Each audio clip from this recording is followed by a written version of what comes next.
Hello everyone, I hope you all are well. Today we're going to talk about the decision making process. The decision making process is a valuable resource to help you solve problems and reach your goals. There are 5 steps in the decision making process. These are the steps. Step 1.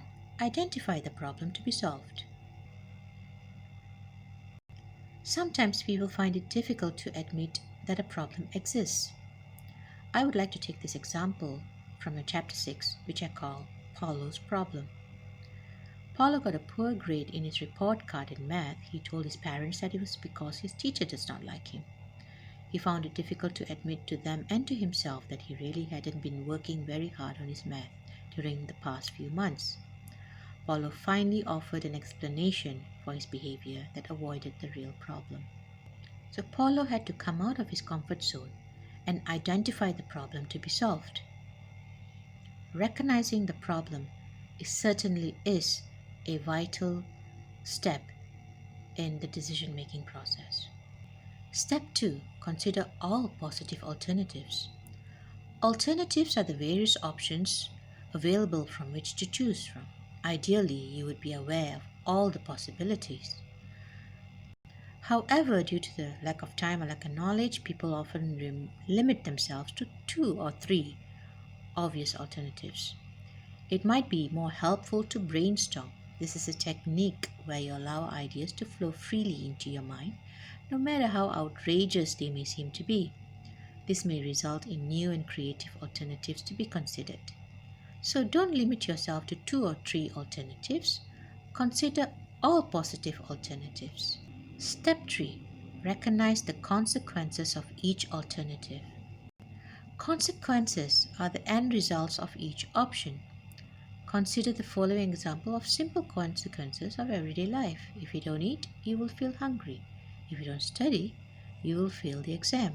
The decisions that you make in your life will have a consequence, be it good or bad. So to recognize the consequences of each alternative is important in this decision-making process. Choose the best alternatives. It is not always easy to choose the best alternative.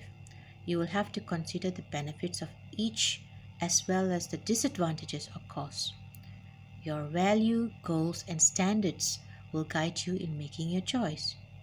For example, your company wants to send you to Japan for a week, but you will miss your son's birthday. You want both as you value your children, but your goal was to go to Japan. Now, what would be the best alternative in this situation? Well, to have a win-win situation, you take your son to Japan. The 5th and final step in the decision-making process is to evaluate the decision and the process. When a problem is stated as a goal, you can use your standards to judge whether you have reached the goal. This is the process of evaluation. In other words, you judge your decision based on your standards. Carefully evaluate the decision that you had made. Reflect on it and use this information to prevent future mistakes, even if the decision was made a wrong one.